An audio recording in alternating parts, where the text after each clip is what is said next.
मैं अपनी बात रखूंगा कि यहाँ की जनता को दूसरे जो पिपरा क्षेत्र है, बहुत बड़ा क्षेत्र है, इसमें जनता क्या क्या समस्याओं से जूझ रहे हैं और यहाँ के जनप्रतिनिधि उसमें अपना किस तरह से योगदान कर रहे हैं।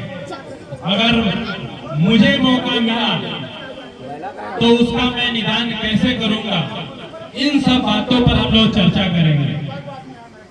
तो पहला तो बात यह है कि मैं जितने भी पंचायत में जा रहा हूं, हम लोग करीब करीब सारे पंचायतों में इस तरह के कार्यक्रम कर रहे हैं और पिछले 10 साल से जो यहाँ पर विधायक और जो भी यहाँ पर प्रतिनिधि हैं, वहाँ जनता त्रस्त है। कोई भी डेवलपमेंट के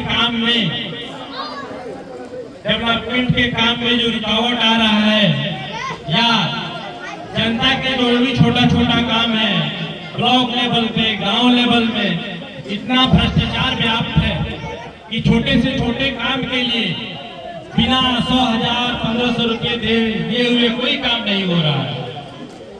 अभी जो जितेंद्र जी बता रहे थे कि हर एक गांव में कैंपेन चल रहा है इंदिरा आवास में नाम जोड़ने का, और मुझे जानकर हैरानी होती है कि हर एक लोग अपना जीपीएस टैगिंग कराने के लिए, फोटो खिंचाने के लिए 1500 2000 तक रुपये दे रहे हैं।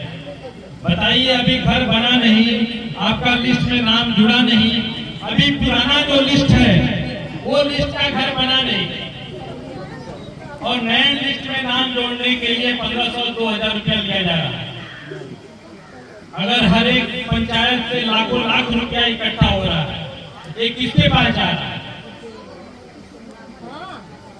यही हालत और भी कामों में है। जब भी जाति प्रमाण पत्र बनाने आप जा रहे हैं या यहाँ तक कि मृत्यु प्रमाण पत्र बनाने में पैसा लग रहा है, मतलब घोर भ्रष्टाचार का स्थिति है और गरीब जनता इससे एकदम त्रस्त है। तो इस मामले में हम लोग का है कि हम लोग को अगर मौका मिला तो इस पर पूर्ण रूप से हम लोग इस पे भरसक कोशिश करेंगे कि किसी तरह से इस भ्रष्टाचारी का अंत हो। और ये हो सकता है, ऐसा नहीं कि ये नहीं हो सकता है, क्योंकि कोई भी अगर समस्या इस समाज में है तो सबसे ऊपर आदमी जो बैठा हुआ है, जो आपका प्रतिनिधि है, अगर वो चाहेगा तो कुछ भी रोक सकता है। लेकिन अगर वही उसमें से कमीशन लेना शुरू कर दिया तो भ्रष्टाचार रुकने वाला नहीं है।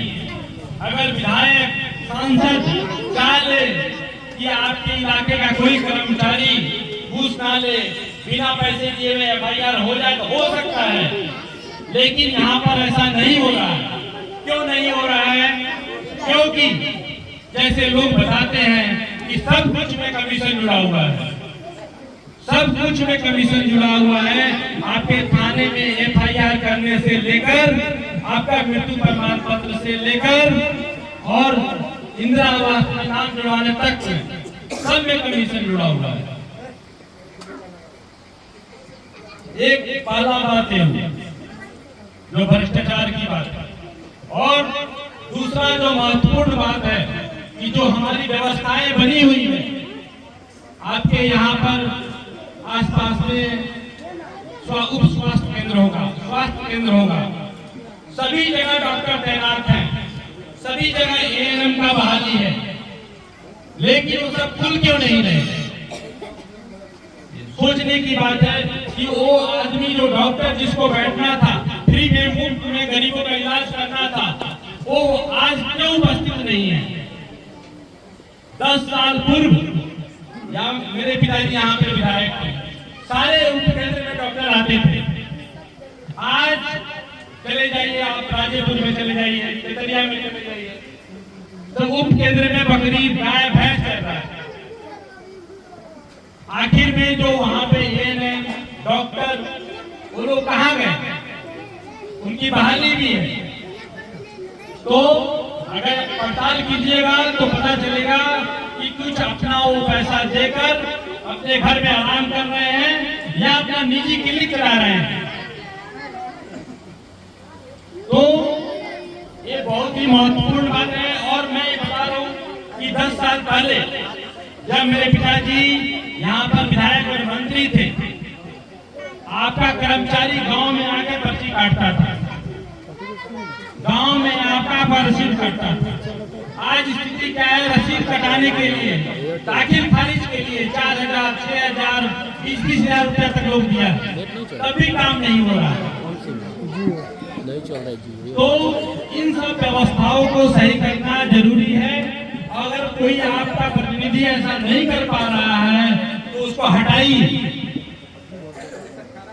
जैसे लोग कहते हैं कि आप रोटी को एक ही तरफ रखिएगा तो जल जाएगा, रोटी को बदलते बदलते रहिए। रोटी को पलटिएगा नहीं तो रोटी अच्छा पकेगा नहीं। कहने का मतलब ये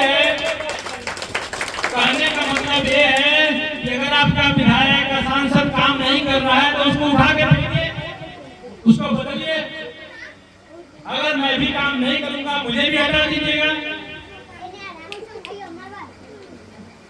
दूसरी बात है, तीसरी बात, इस पर जितेंद्र जी ने भी इशारा किया था कि इस एरिया में यहाँ के जो भी जनप्रतिनिधि हैं, सांसद और विधायक हैं, उन लोगों का काम है कि जैसे लोग यहाँ पर बताते हैं कि जितने सारे केस मुकदमे हैं, एक दूसरे को फंसाना, झूठा केस करवाना, आप हमको वोट नहीं दिए हैं तो गलती से केस करवा के आपको फंसवा देना, उनको पकड़वा लेना। तो जितना फर्जी FIR का मुद्दा है, ये बहुत बड़ा मुद्दा है। यहाँ के लोग त्रस्त हैं इन सब मामलों से। हम लोग का एक विजन है कि हर एक पंचायत लेवल पर, आखिर में मैं आपसे पूछना चाहता हूँ कि जनप्रतिनिधि का काम क्या है? मामला सुलझाना कि मामला अटकाना? यहाँ के जनप्रतिनिधि उल्टा काम कर रहे हैं। मामला अटका दीजिए, गलत FIR कर दीजिए ताकि वो आपके क्लच में रहे, जबकि ये उल्टा होना चाहिए। जनप्रतिनिधि का काम है कि आपका मामला सुने और उसका सॉल्यूशन निकाले। तो इसके लिए हम लोग का प्रस्ताव और विजन है कि हम लोग अपने ब्लॉक स्तर पर निजी तरीके से जो भी समस्या का प्रतिदिन जिनको समस्या होगा उस सेंटर पर वो लोग जाएंगे और अपनी समस्या का आवेदन या किसी रूप में, लिखित रूप में उसको देंगे। फिर हम लोग उसको 24 से 48 घंटे के अंदर उस पर कार्रवाई करेंगे। अगर मैं फिजिकली प्रेजेंट नहीं रहूंगा तो कम से कम फोन करके उनसे बात करके उसका क्या निदान हो सकता है, अगर हो सके तो दोनों पार्टियों को बुलाकर सामने बैठाकर उस समस्या का समाधान का निदान करने का कोशिश किया जाएगा। क्योंकि जनता ऑलरेडी गरीब है, वो कोर्ट कचहरी जाए, अपने बच्चे का पढ़ाई का व्यवस्था करे, अपने माता पिता का इलाज कराए, खेती कराए कि कोर्ट कचहरी और थाने का चक्कर लगाए। तो इस जो समस्या का निदान है वो हम लोग चाहते हैं कि ग्राउंड लेवल पर ही, शुरुआत में ही उसका अंत हो जाए। क्योंकि एक बार आप कोर्ट कचहरी के चक्कर में फंस जाते हैं तो सालों साल आपका समय और आपका पूरा कमाई का पैसा उसमें खर्च हो जाता है। तो इसमें हम लोग की भरसक कोशिश रहेगी, इस तरह की समस्याओं को हम लोग अंत करेंगे और आपके समस्या का निदान त्वरित तरीके पर, त्वरित रूप में 24 से 48 घंटे